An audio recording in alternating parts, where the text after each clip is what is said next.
Olá, queridos, aqui quem fala é o pastor Silvio César e esta mensagem faz parte da campanha do mês da família esse ano de 2023, promovida pelo canal Beit Sefer, Escola Bíblica à Distância, cujo tema central é Como ter uma família frutífera. O texto bíblico dessa campanha da família está no Salmo de número 128, a partir do verso 1, onde a palavra do Senhor nos ensina: bem-aventurado aquele que teme ao Senhor e anda nos seus caminhos. Do trabalho de tuas mãos comerás, feliz serás, e tudo te irá bem. Tua esposa no interior da tua casa será como a videira frutífera, teus filhos como rebentos de oliveira à roda da tua mesa. Eis como será abençoado o homem que teme ao Senhor. O Senhor te abençoe desde Sião, para que vejas a prosperidade de Jerusalém durante os dias da tua vida. Veja os filhos de teus filhos, paz sobre Israel. A mensagem de hoje tem como subtema o relacionamento conjugal frutífero. Dentro desse texto, a palavra do Senhor nos ensina da bem-aventurança e da felicidade de ter Deus como o Senhor da família. Consequentemente, todas as áreas familiares tenderão a ser frutíferas, como o relacionamento conjugal, por exemplo. A essência do relacionamento conjugal frutífero vem desde os primórdios da criação, quando Deus criou o homem dotado de poder de frutificar sobre a terra. A semelhança do seu grande amor também nos incumbiu da importante tarefa de transmitirmos este amor, de maneira que sejamos frutíferos, pois Ele mesmo ordenou aos seres humanos: sede fecundos e multiplicai. Para nós cristãos que professamos a fé evangélica baseada nos princípios da Palavra de Deus, o casamento é monogâmico, constituído de um homem e uma mulher que se amam e desejam viver o resto da vida juntos. Este amor entre eles também é experimentado através do relacionamento sexual, onde literalmente pode tornar-se frutífero através da concepção e nascimento dos filhos. Aqui podemos observar o princípio do valor da vida em família, principalmente para as crianças, pois o ambiente familiar as torna mais sociáveis e resistentes. Também é um ambiente muito importante ao aprendizado delas sobre a fé. Não é à toa que a família é considerada a pedra angular da sociedade. Mas o que faz um casamento ser frutífero não é apenas o fato de se gerar filhos. Na verdade, existem muitos outros princípios da vida conjugal que são de extrema importância para esta realidade. Vejamos agora alguns deles. O primeiro princípio, o princípio da intimidade com Deus, baseado na carta aos Romanos, no seu capítulo 11, no seu versículo 36, nós vamos observar a palavra do Senhor ensinando o propósito da intimidade e o quanto Deus deseja ter intimidade com o homem, e que a essência da vida frutífera está na intimidade do homem com Deus. No capítulo 11, no seu versículo 36, a palavra do Senhor nos ensina o seguinte: porque dele, e por meio dele, e para ele, são todas as coisas. A ele, pois, a glória eternamente. Amém. Assim como toda a criação existente foi criada por Deus e para Deus, assim também é o casamento. Deus é a fonte de todo o bem. Tudo é planejado para glorificá-lo, inclusive o matrimônio. Portanto, o casamento também foi criado por Deus e para Deus. Infelizmente, parece ser um princípio negligenciado por muitos casais nos dias de hoje. O grande problema é que quando nos relacionamos com o nosso cônjuge ignorando Deus como o centro e o propósito do casamento, cometeremos erros de considerarmos um ou o outro o centro da relação. É daí que surgem as expectativas irreais que colocamos sobre o outro. Porém, quando damos a Deus o seu lugar que é devido, como o Senhor da relação, então Ele nos direciona para um casamento feliz, duradouro, consistente e frutífero. Portanto, o princípio da intimidade com Deus gera um casamento conjugal frutífero. O segundo princípio que eu quero destacar é o princípio do diálogo saudável. A palavra do Senhor nos ensina na carta aos Colossenses esse princípio, quando nós podemos ler lá no capítulo 4, no versículo 6, a palavra do Senhor nos ensinando: a vossa palavra seja sempre agradável, temperada com sal, para saberdes como deveis responder a cada um. Aqui está o segredo do princípio do diálogo saudável no casamento. Deve ser agradável, o diálogo deve ser honesto, sem hipocrisia e, principalmente, ele deve ser em amor. Claro que não estamos falando de nenhuma novidade, que o casamento necessita de um bom diálogo para o seu fortalecimento. Está provado que sempre que o casal consegue estabelecer uma comunicação saudável entre eles, a relação fica muito mais próxima e fortalecida. Infelizmente, existem muitos casamentos onde se pratica a surdez desamorosa e a rotina de gritos dentro de casa, e isso desgasta qualquer relação. O diálogo saudável produz um conhecimento mais profundo entre o casal, proporcionando transparência e segurança entre eles. Em todo diálogo saudável, também é importante, muito importante, saber ouvir o outro com interesse verdadeiro. Quando isso acontece, o casamento ganha ainda mais confiança, intimidade e o amor ainda mais fortalecido.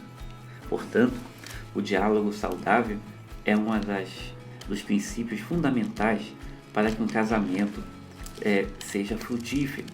Também podemos observar, a carta ao Tiago nos ensina, no seu capítulo 1, no seu versículo 19, quando a Bíblia nos ensina o seguinte: sabeis estas coisas, meus amados irmãos? Todo homem, pois, seja pronto para ouvir, tardio para falar e tardio para se irar. Portanto, o mais importante no casamento, o saber ouvir, vale ouro. Desta forma, certamente contribuirá para o casamento, o relacionamento conjugal frutífero. O terceiro princípio que eu quero destacar é o princípio da aceitação. Quando eu falo isso, eu estou falando do amor no relacionamento, na prática. Primeira carta aos Coríntios nos ensina, no seu capítulo 13, que é a carta do amor, a partir do verso 4, o seguinte princípio: o amor é paciente, é benigno, o amor não arde em ciúmes, não se ufana, não se ensoberbece, não se conduz inconvenientemente, não procura os seus interesses, não se exaspera, não se ressente do mal, não se alegra com a injustiça, mas regozija-se com a verdade. O amor tudo sofre, tudo crê, tudo espera e tudo suporta. Uma das necessidades básicas de toda pessoa é ter o seu valor especial reconhecido. Neste sentido, a aceitação dentro do casamento é o ato de ser bem acolhido, de maneira integral, seja com os defeitos e também com as virtudes. Um dos conceitos do amor no matrimônio significa aceitar o outro do jeito que ele é, com seus valores próprios, crenças e maneira de ser. Aqui é onde as diferenças podem ser vencidas, pois existe entre eles uma atitude ou predisposição de aceitar o outro do jeito que ele é. Isso constitui-se um grande desafio, mas deste princípio, um importante segredo de um casamento frutífero é exatamente aceitar o outro do jeito que ele é. É comum que após algum tempo de casados, os casais começam a fazer as descobertas dos seus defeitos. É quando surge a tentação de mudar o outro, trazendo sempre muito desgaste e frustração. Até porque ninguém muda ninguém. Melhor esquecer essa ideia. A aceitação também é graça de Deus. É sempre muito mais fácil acharmos defeito nos outros. Mas quando nós aplicamos o princípio da aceitação, até mesmo os defeitos se tornarão virtudes. Porque o princípio da aceitação se tornará um forte elemento para que um casamento conjugal, um relacionamento conjugal, seja frutífero. O quarto princípio que eu quero destacar é o princípio do afeto. Eu vou chamar de princípio da afeição. Esse princípio nos ensina que, segundo o dicionário, é o sentimento de amor ou amizade por alguém, também chamado de meiguice, afago, carinho, afeto. Essas coisas são muito importantes no casamento. Também envolve admiração, é aquela admiração que você tem pelo outro, aquele afeto, aquele afago tão importante. Veja quantos significados tem este princípio e o quanto ele se aplica e é importante no casamento que deseja ser frutífero. Pequenas atitudes de afeto podem prender um gigante. A verdade é que ninguém resiste ao carinho, à delicadeza. Certa vez ouvi uma frase que dizia o seguinte: para cada palavra negativa, só 4 palavras positivas conseguem o equilíbrio. Veja, para cada palavra negativa, só 4 palavras positivas conseguem o equilíbrio. Infelizmente, existem casais que parecem ter deixado no guarda-roupa os beijos, os abraços, os carinhos, a afeição. Depois que pegou o peixe, jogou a isca fora. É um grande erro. Muitos são os casais que não conseguem curtir uma vida plena a 2. Quantos homens e mulheres carentes de afeição. Sabemos que a mulher nasceu para o elogio. Naturalmente, ela tem essa necessidade. Mas também é bem verdade que uma palavra bonita faz o coração do homem bater mais forte. Jamais pensem que seus cônjuges não se importam com isso. Portanto, nutrir afeição e admiração é um princípio muito importante no casamento. A palavra do Senhor nos diz no livro de Cantares, no seu capítulo 4, no seu versículo 7, veja que declaração, diz assim: Tu és toda formosa, querida minha, em ti não há defeito.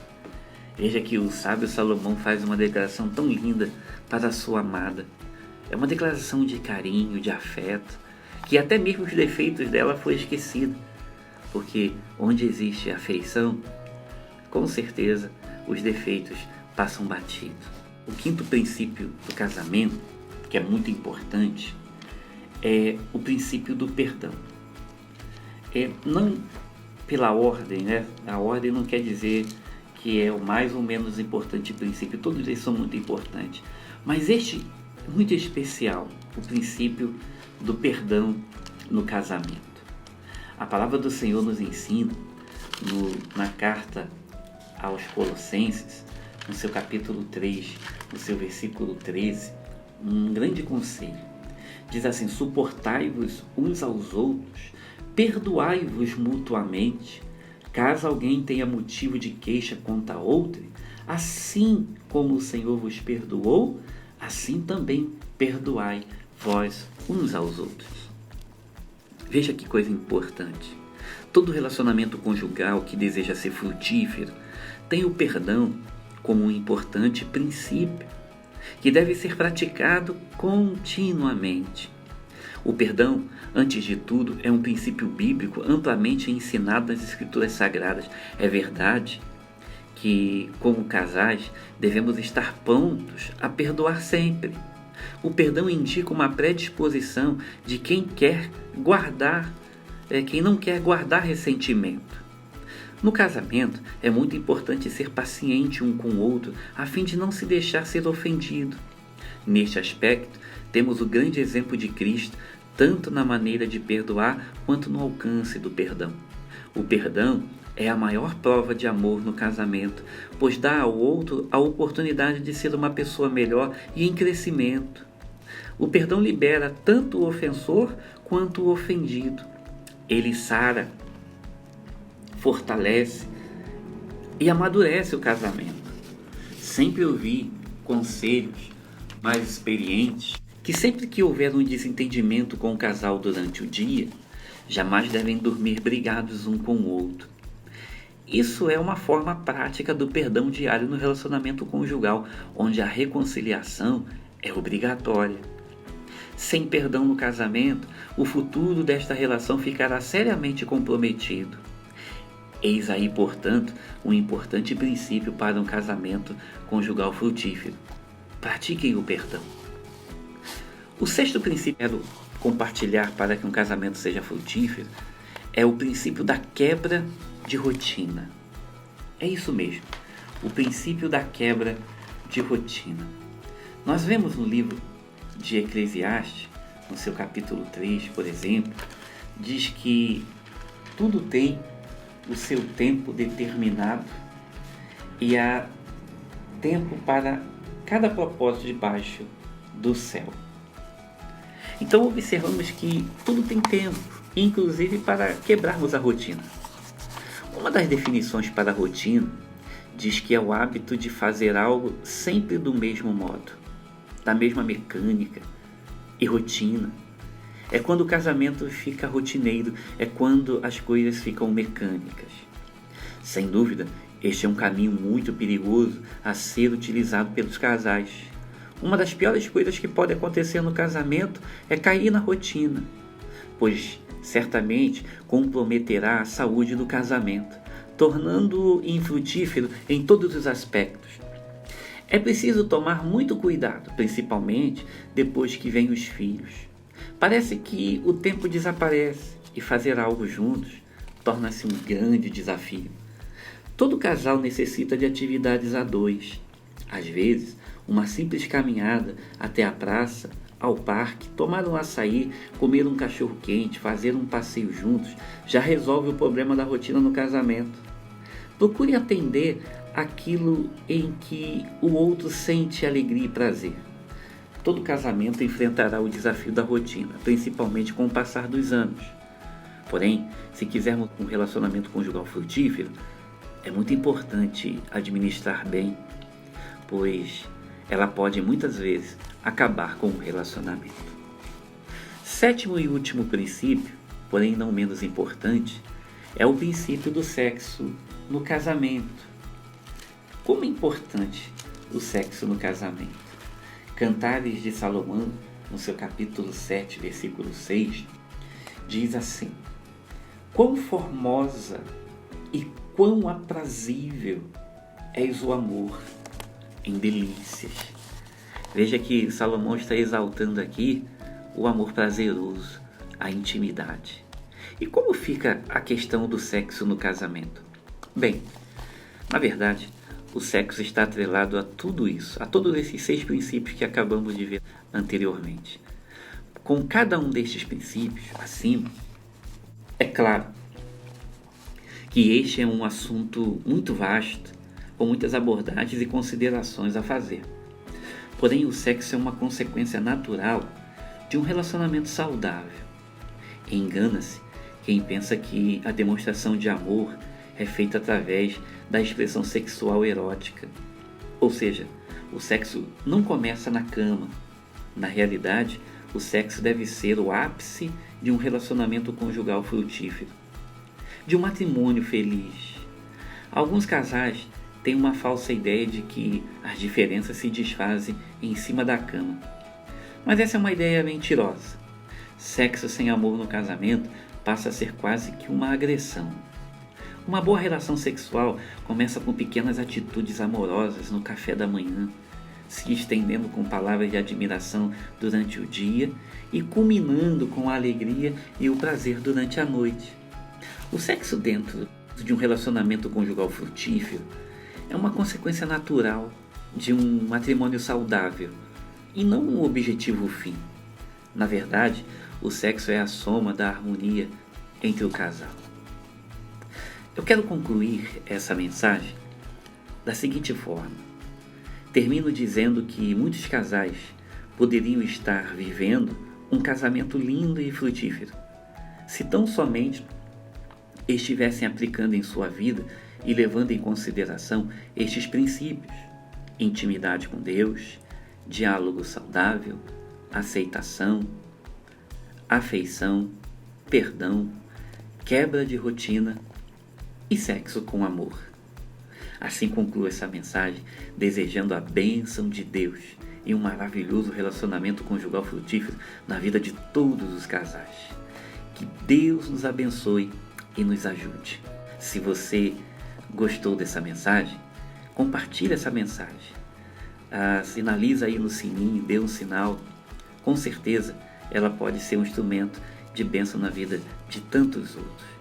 Também não deixa de se inscrever no canal Beit Sefer. Lá você vai encontrar grandes mensagens para a sua edificação. Que Deus nos abençoe e nos ajude. Amém.